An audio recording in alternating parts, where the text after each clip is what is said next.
Ford knew that if you wanted to rule in motorsport, there was only one race that mattered. The toughest and most dangerous of them all, the 24 hours of Le Mans. LeVay's Mercedes collides and blows up. The problem was, for all its might, Ford didn't have a clue how to win at Le Mans. However, over in Italy, someone did.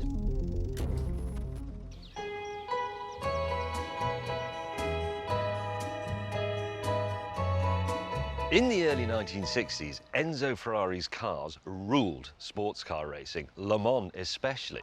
At the start of the decade, he had won the famous and grueling 24-hour race 3 times on the trot. However, the company was in deep financial difficulty. So when Ford offered to buy the entire business, Enzo agreed. At first, all went well. Enzo Ferrari and the head of Ford, Henry Ford II, quickly settled on a price of $16 million. And on May the 21st, 1963, Ford executives arrived in Maranello to sign the deal. Ford turned up with an army of suits. Enzo Ferrari sat opposite them with just the local town lawyer. Now, they read through the contract and it all seemed well, but then suddenly Ferrari stopped and he took out his famous fountain pen full of purple ink, and as you can see from this accurate copy I have here, he drew a big exclamation mark and he wrote, "No, that's no good." Now, what had angered him? Well, it was this clause here. You see, Enzo Ferrari wanted to retain control of the motorsport side of his business, but this bit effectively handed control to Ford. There followed a tirade of abuse in Italian, after which Enzo said to his lawyer, "Let's go and eat." And they got up and they simply walked out on the stunned Ford executives. That was that. All of this for nothing. Back in Detroit, Henry Ford II, apoplectic with rage, gathered his lieutenants and issued the order: build me a car that will crush Ferrari at Le Mans. To beat Ferrari on European soil, Ford needed European expertise. So he hired a small British motorsport company that set up shop here in this very building on an industrial estate in Slough, just outside London. And the challenges they faced were enormous. They had to build a car that would race at over 200 miles an hour, which was something that had never been done before, and it had to be reliable for the 24 hours of the Le Mans race, a race in which you changed gear 9,000 times and drove flat out for 3,000 miles. And as if that wasn't bad enough, they only had 10 months to do it. Out of that insane timetable emerged this. The Ford GT. Thanks to its sleek shape and a body that stood just 40 inches tall, it promised to cut through the air like a missile. Add a 4.2-litre V8 and the magic target of 200 miles an hour seemed in the bag. The trouble is, a racing car is just a collection of hopes and dreams until it gets on the track. And that's something that Ford learned in a very brutal way when they took the GT40 to test at Le Mans for the first time. And so to the first Le Mans practice session. On its first outing, the renamed GT40 was fast, but it was also terrifyingly unstable, spinning its wheels on the straights. Now, I'm not talking about when you set off. I mean, it was happening at 170 miles an hour. Now, the problem was either aerodynamics or suspension, but they never got a chance to find out because later that day, the car crashed at 160 miles an hour. Well, that was okay. They had a spare one, of course. The next day, that crashed as well. Le Mans was just 2 months away. Against all odds, Ford got their act together in time for the 1964 race. The Le Mans 24-hour race at last, and 3 gleaming Ford GTs are present.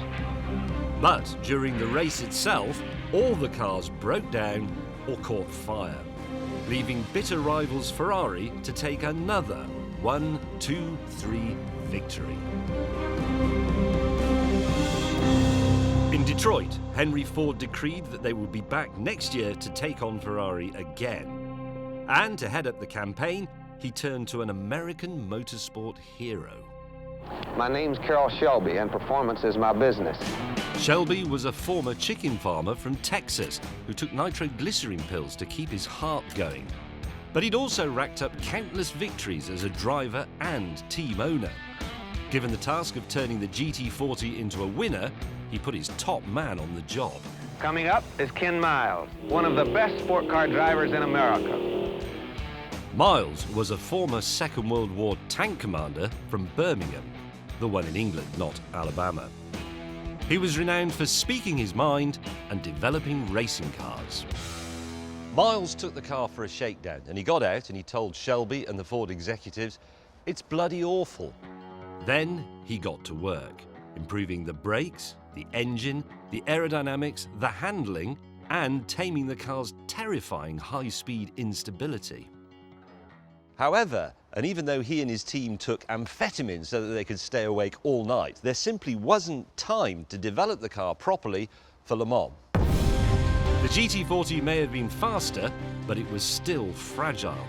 At the 1965 race, 6 cars started, none finished, and the Italians humiliated Ford once again.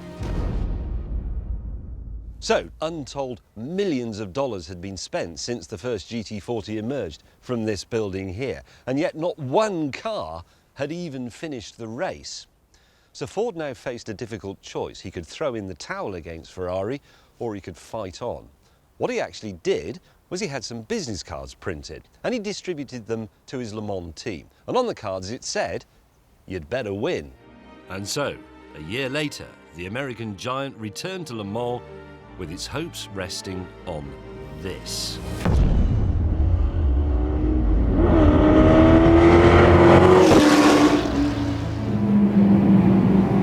Okay, viewers, this is historic race car bucket list moment number 2, because this is an actual GT40 that competed at Le Mans in 1966. Oh, don't go mad, mate, it's worth 15 million quid. Sod it, let's make some noise!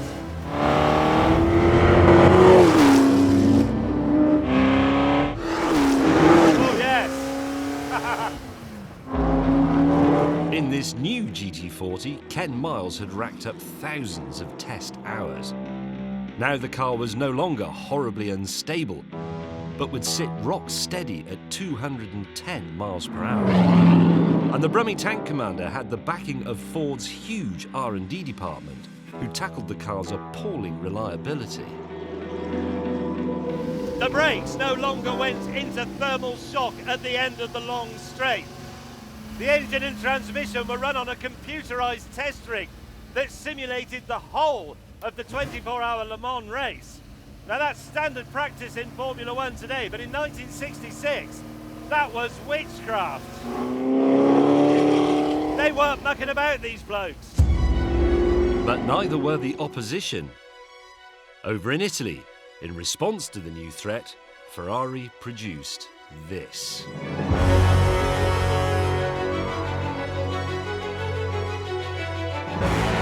Called the P3, it looked as sleek as a GT40. And at just 37.4 inches tall, it was even lower.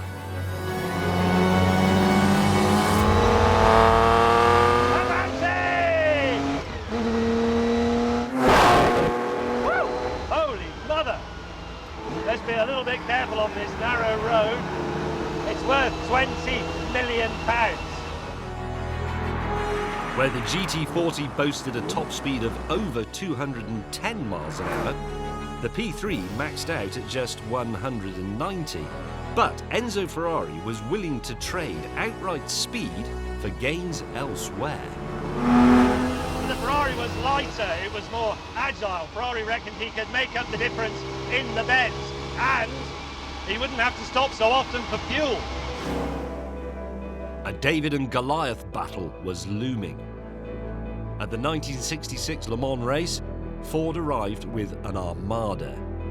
8 cars, 20 tons of spares and a squad of world-class drivers, including Ken Miles himself.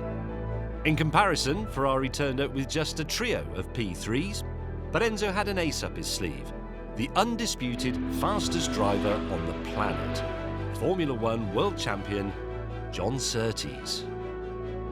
He had come to me and said, "John, we've got to beat the Fords. Go out and do it." I thought there was only one tactic, to have at least one car be the hare. I said, "Look, I don't mind being the hare. The moment that flag goes down, we need to be bang, off, tempting the Ford drivers to perhaps overdrive it a little bit. If one could push them hard enough for long enough, then there is more likelihood, obviously, of being able to break them." The plan was set, but as 0 hour approached, everything unravelled. Shortly before the start of the race, we learned that he wasn't going to drive, and we asked him about it. Yes, unfortunately, you've heard correct. I won't be driving. What is the reason? Well, I suppose it is best summed up at this stage by saying political reasons. The problem was that the Ferrari team manager was playing his own political game. He had no particular liking for Surtees, and he nominated another driver to go out and start the race, to be the hare, even though Surtees was clearly the fastest man available. And I just stormed away, drove back and had it out with the old man. As the Italian papers put it, they showed a picture of me walking out the gates and saying, "The divorce of John Surtees and Enzo." With Surtees out of the way, the Fords took the top 4 slots in qualifying. And as the clock ticked down, Henry Ford II prepared to drop the flag, praying that this time he would get his revenge. Live from Le Mans, France, it's the 24 Hours of Le Mans.